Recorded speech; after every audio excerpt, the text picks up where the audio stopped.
Was it is it UFC heavyweight Greg Hardy, or is it like internationally acclaimed music recording artist Greg Hardy? You got the budding music career these days? You could just call me Prince. Prince, fair enough. Are you getting into music now? Is this something else? I mean, NFL and MMA wasn't enough? I've been doing music for about 20 years, man.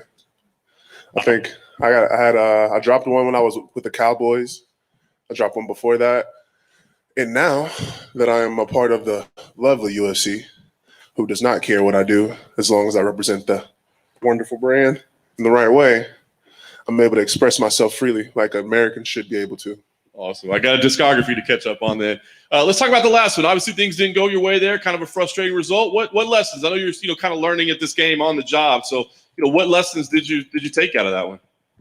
That one was an on-the-job lesson for sure, man. Dude, I think I have been hearing that some people think that I'm a quitter. That is crazy. You guys have seen me in was a full crucifix, my first fight. Did I quit, dude? 22 days notice. I go to Russia. I fight that guy for 3 rounds. Did I quit then? I'm talking busted face. And over and over again, Jorgen De Castro. I got kicked like 20-something times. I could barely walk. Did I quit then? So on and so forth. So for me, I think I got to just keep in mind the lessons are going to keep coming, and that's exactly what it was, man. I got on the ground. I stuffed a bunch of takedowns after whooping his behind. He did not want to stand up anymore. His game plan was take a bunch of punches, which is a wonderful game plan, and then take me down when I got tired, which I did. And, I had to figure it out from there, and that's something that I couldn't figure out fast enough. Yeah. So I took some time and got back in the lab, man, like a young man's supposed to. Yeah, it's funny you would say that. I've been hearing people say that I'm a quitter. People have said a lot of things about you, sir. I mean, is that the one that sticks with you the most? Is that you're a quitter? It hurt me. I'm the Kraken. I'm the Prince of War, baby. When have I ever quit on you? Anybody in this room? I got you. I show up. I show out. You got to put me out. The ref's gonna stop it. I'm not gonna tap. So you took 7 months. I know you're a guy that would probably fight every week if they'd let you. Was that on purpose? Did you take some time and say, hey, let's step away? Because you'd been trying to rattle off fights. Was that a conscious decision to say, let's step away a little bit and let's work on the game?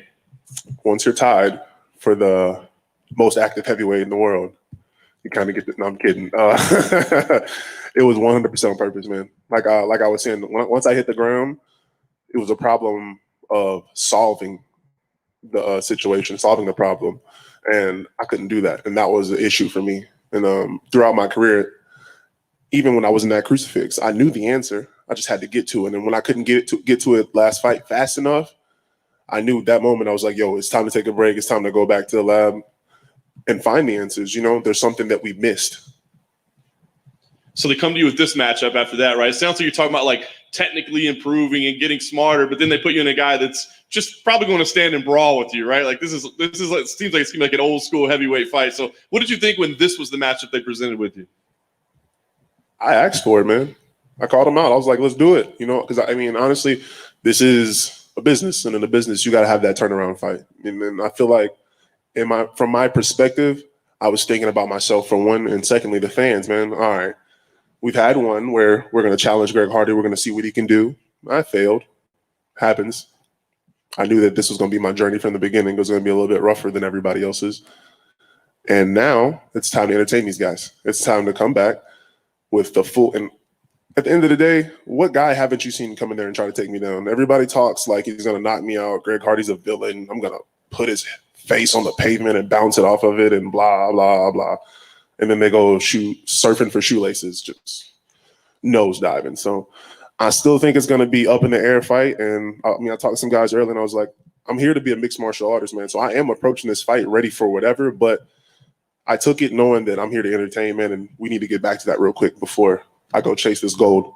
And you feel like Tai is the guy that'll deliver on that? Because I don't see him shooting a lot of takedowns. I'm praying for it. My style. Let's bleed. Like, if he thinks that I'm scared, let's meet in the middle. And we'll see who quits or who dies. And I'm down for either. Nice. Last thing for me, what are you hoping to accomplish here? I know you want to win. Like you said, you always say you're going to put on a show, but do you feel like you're in there to like show some growth or show some kind of like technical advancement in your game, or is it just for who? I feel like I've given you a lot, right? I feel like generosity-wise, man, I've given you my heart, my soul. I've improved every single fight. And now, man, it's for me. I'm living the dream out here, dude. I just got done playing on a Pro Bowl, and now I'm about to fight on my second Conor McGregor card. I'm having the time of my life. This fight is one I needed. You know, win, lose, or draw.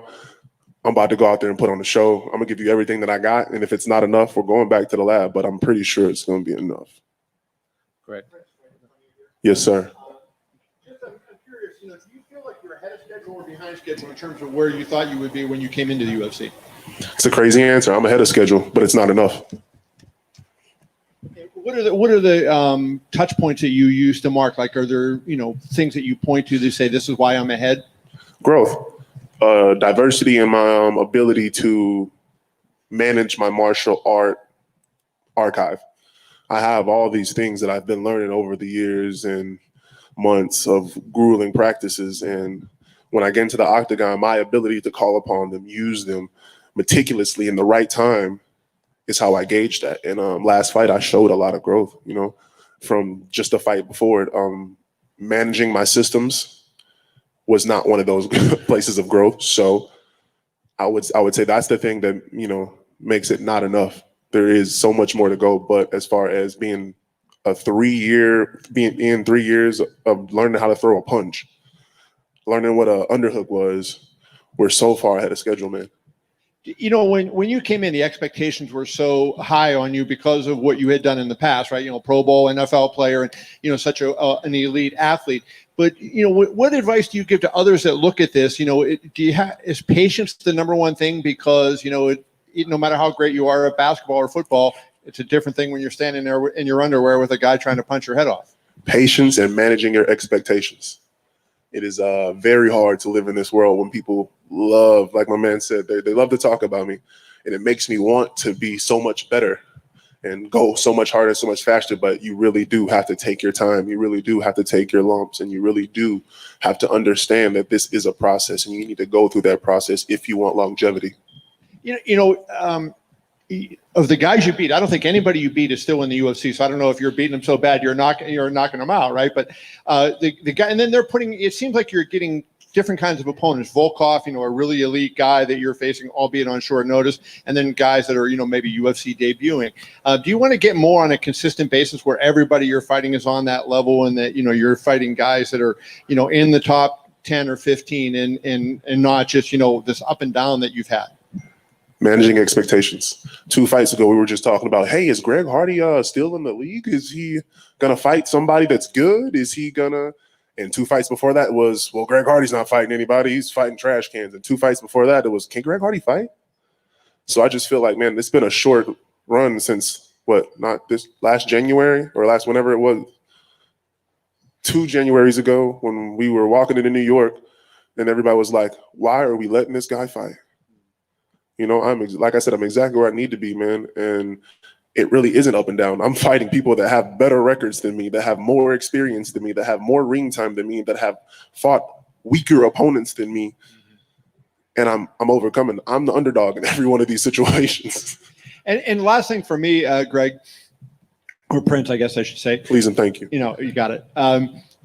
Dana said there was a fighter, I can't remember who it was, but a fairly prominent fighter that got cut a couple weeks ago. And he was saying, when you can't win a championship, I'm looking for guys that I believe can win a championship. The fact that you're still here, 3 years later after you came in, does that say something to you that they believe you can still become the UFC heavyweight champion? And do you feel that is in your future? I feel like those guys see that I'm here to work, that I'm articulate, I'm awesome. And I appreciate the opportunity, man. And I'm going to make the most of it. Some guys, they go out there and they don't make the most of it. And even if they do, sometimes the business end of it doesn't allow you to do that. And I feel like I've maximized on both ends. And when my time comes, I'm not going to give up. I'm not going to go away. Still going to chase that gold. So I wouldn't say that I'm here because they know that I'm here to chase the gold. I think I'm here because I'm qualified as hell. Great. What's up, brother? Are you still training with Rashad? Yes, sir. What do you make of his coming out of retirement, calling for that Logan Paul fight? Bro, he's going to beat the crap out of. He's been practicing with me, man. I've been at 320 up 4 months ago. He's been wrestling a 320-pound savage and beating my behind. for about 6 months, man. Like there's no doubt in my mind that he would destroy John Jones right now, brother. But I think it's amazing. I think that wow, who says we gotta quit? Like, I'm so happy to be out of the NFL where once you're 28 years old, you're trash. You know? And then I know you've said you've eyed a career in boxing after this. Lately, we've seen these massive paydays, even for bare knuckle boxing. We've seen all these celebrity crossovers into the boxing world. Are you seeing that payday, and are you still looking for that after your MMA career? We don't care about the payday, brother. I'm getting paid. Trust me. I don't show up unless I'm getting paid. But first of all, we're not eyeing anything. We're going to boxing. Hopefully, the big man is going to help me do it, and maybe I get to knock out a Sean Merriman or Ocho Cinco, one of those fake heavyweights that don't really want to play this game with me. But it's very serious. I'm coming for Deontay. Just like in this league, man, I'm coming for Deontay Wilder. I'm coming. Did you see that video of him lifting weights? Yes. Oh my God. That guy can beat me and he can't take me down? Okay. I'm coming for all of them, bro. This league, that league, and I don't want to choose. If I could fight Volkov and then go fight the Bronze Bomber and then come back and fight Cyril and then come back and fight fat Lewis, I'd do it. I am going to do it. So 2 questions. What do you make? One more fat. Who do you like in the Fury Wilder, and who do you like in Gone Derek Lewis? Fury Wilder. I got it. Oh, that's a hard question, bro. I love the Gypsy King. I got to go with the Gypsy King, bro. He's a savage. He's the embodiment of Greg Hardy. Never quits. And then I think I'm going for Cyril, bro. I can't support fat. I can't do it. He's gelatinous. He's lazy. I can't root for him. He's a great fighter, but I refuse to do it. Plus, he talks too much trash about me. For what it's worth, I think he's trying to lose weight. What is the Popeye's helping him do that? what's the issue between you and Derek? He ran his mouth. So is that a fight you're just destined to have one day? Say my name, and I'm gonna come for you. The boss is gonna send me, and that's a guy that wasn't mentioned, but decided to grace his fat Popeye's greasy chicken lips with my name when I was a peasant, when I was a young child. What grown man? What would it look like for me to go attack somebody that just came off the Contender Series right now? You'd be like, he's childish. But you guys let that man gyrate, belittle me? Nah, he needs to be handled. He's an ex-con that doesn't know when to shut up. I'm going to put him down when I need to. And of course, timing's everything. I'm still not there yet. And I'm willing to admit that he is a better man right now. But he's still a fatty. Tai Tuivasa was out here earlier and he described himself as fat as well. But would you say Derek's in worse shape? Yeah, man. Okay. He's out there videotaping guys robbing his minivan. Well, what is he? He's not even at work. What's he doing? Come on, man. That guy, he's the kind of guy that waits till the 3rd round, plays possum, and then throws a bunch of haymakers, bro. That's MMA to you? He even told you guys. He looked in all y'all's faces and said, I don't really want to do this. I'm not going to learn wrestling. You remember that, right? What if I said that? That's all I'm saying. Thank you. Hey, Greg, over here. When you initially called out Tuivasa on Instagram, what did you see about his game that you felt you would have advantages against? None. You were just interested in a slugfest? I'm a savage. I went and sought out another savage that wanted to fight me, that didn't want to go lunging at my knees.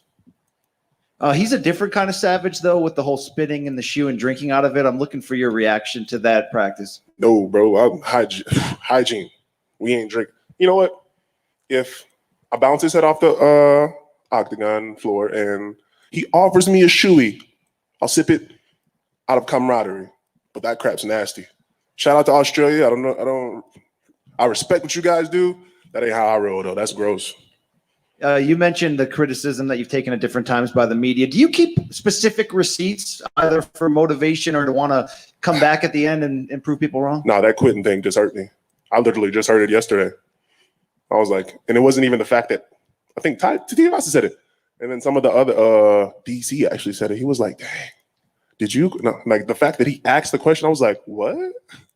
And the people believing it is what got to me, really. It was like, you guys have seen me time and time and time again, quarter after quarter after overtime, bleed for you guys. Like, why would you believe that? You're on a different timeline than so many other fighters, obviously, because you came to the sport late and you got a celebrity name and all that. Do you feel any kind of pressure to avoid a loss here to go to a 500 record, that there's any kind of a quicker hook because your fights get much more attention than a guy with your number of fights typically gets? I'm going to be 500 if I lose? In the UFC, excuse me. Man, I don't know. I don't care. I'm not here to contemplate on losses. I'm here to which is why I was so upset. I'm here to put everything that I have in the ring. I'm here to entertain on the highest level. I could sit here and dance for you, give you the Sean O'Malley, like I'm going to knock him out in 2. Even when I lose, I don't lose. But that ain't real, guys. I'm the every man's man. I'm the guy that came in here and didn't know anything and told you that I was going to be here for a long time. And here I am. Greg, over here on your left. I was just wondering if I could get your prediction for the main event on Saturday.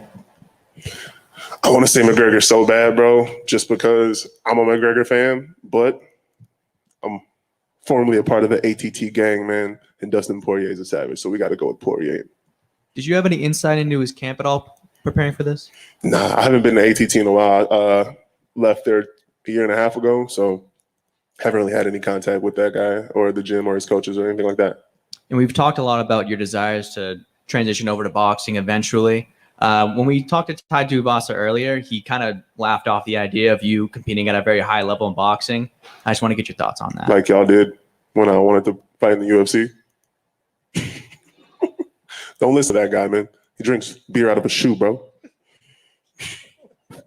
Thanks, Greg. Hey, Greg, in the back. I can't see On your you. left. I can't answer your question either. It's Prince or Mr. Hardy, please, sir. Apologies.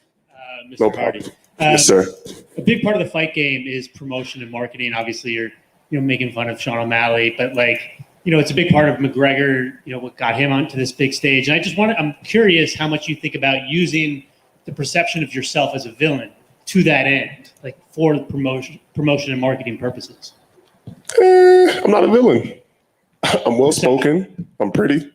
I eat well. I have kids. I'm a great father. I'm a great citizen. I'm an awesome American. I'm a Republican guy. I vote. What kind of villain would I be? I've never been convicted of anything that they said I was. I mean, dude, I'm a regular run-of-the-mill guy that's learning on the way up, taking responsibility for his mess-ups, and taking over, man. If I bow down to this villainous, cowardice, stigma, dogma that they try to put on me, I wouldn't be a prince, now would I? I'd be a peasant. So you don't want to use it. I'm a future king, brother. Why would I bow down? God bless you guys. Thank you.